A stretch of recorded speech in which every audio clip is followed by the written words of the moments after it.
போன தேர்தல்ல எனக்கு நாடாளுமன்ற தேர்தல்ல நான் பிஜேபியோட போனதே தப்பு.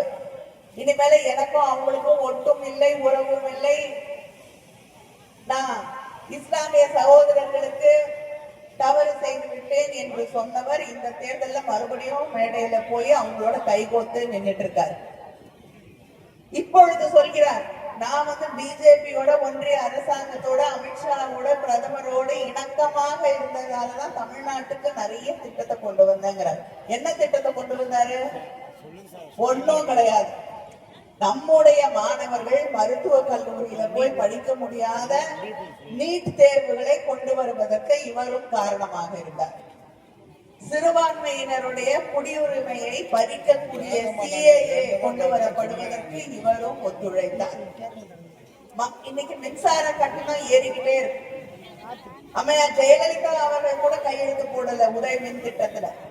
ஆனா அதுல கையெழுத்து போட்டு இன்னைக்கு தமிழ்நாட்டு மக்களுடைய துன்பத்திற்கெல்லாம் காரணமாக இருக்கக்கூடியவர் எடப்பாடி பழனிசாமி. அதுதான் அவர் கொண்டு வந்த திட்டம்.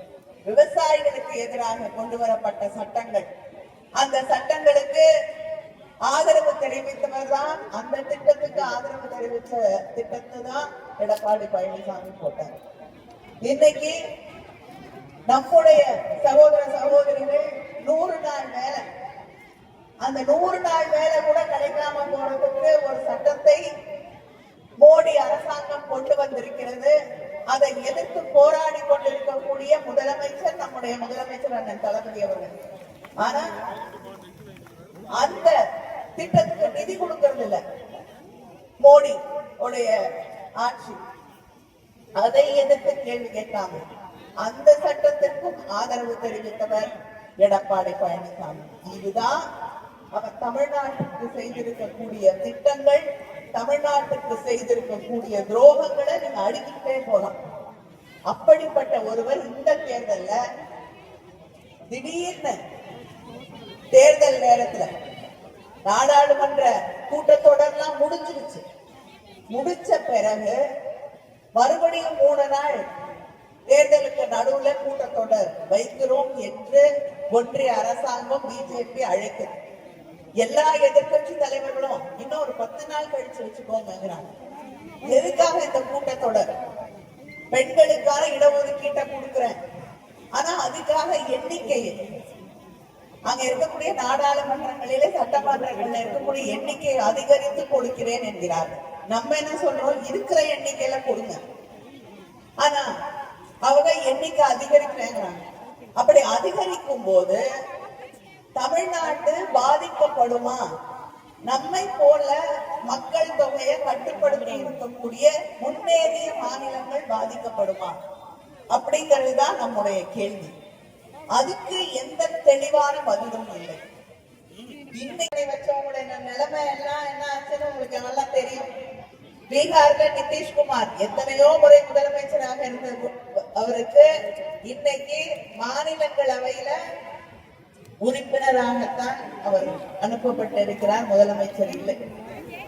எத்தனையோ கட்சிகள் அவங்களோட கூட்டணி வச்ச கட்சிகள் இன்னைக்கு இருந்த இடம் தெரியாமல் போய்விட்டது. அதனால எடப்பாடி பழனிசாமி அவர்களே பார்த்து பத்திரமா இருந்துக்கோங்க. இல்லைன்னா தேர்தல் முடிஞ்ச உடனே ஏதாவது ஒரு மாநிலத்துக்கு கவர்னரா தான் உங்களை அனுப்பி வைப்பாங்க. கவர்னர் வேற கஷ்டம் இல்லை. இங்க ஒரு கவர்னர் இருந்தாரு, நாடாளுமன்ற நம்மளுடைய சட்டமன்றத்துக்கு உள்ள வருவாரு, 5 நிமிஷம் கழிச்சு வெளியில போயிருவாரு. அதனால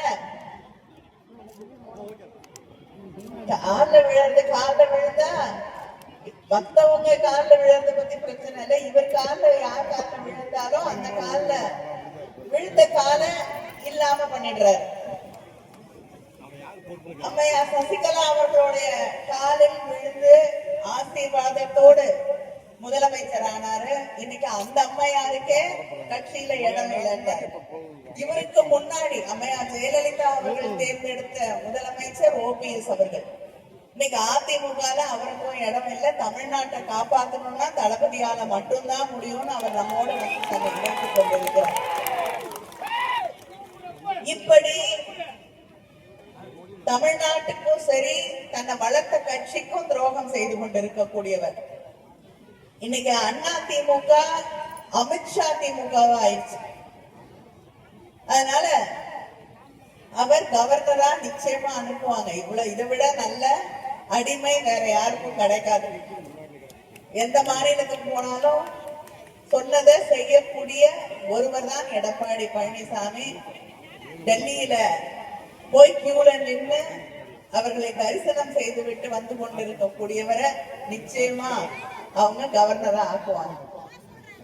ஏன்னா இங்க வேலை இல்லைல்ல, தமிழ்நாட்டுல இனி அவருக்கு வேலை இல்லை. தமிழ்நாட்டு மக்கள் அவருக்கு சரியான பாடத்தை புகட்டுவார்கள். தேர்தல் பயம் அப்படிங்கிறது போய் இன்னைக்கு அவருக்கு தேர்தல் ஜுரம் வந்துருச்சு. அதனாலதான் என்ன பேசுறோம்னு தெரியாம முதலமைச்சரை என்ன வேணாலும் பேசலாம்னு சொல்லி இன்னைக்கு பேசிக்கிட்டு இருக்காரு. அவர் சொல்றதை நான் திருப்பி கூட சொல்ல விரும்பல.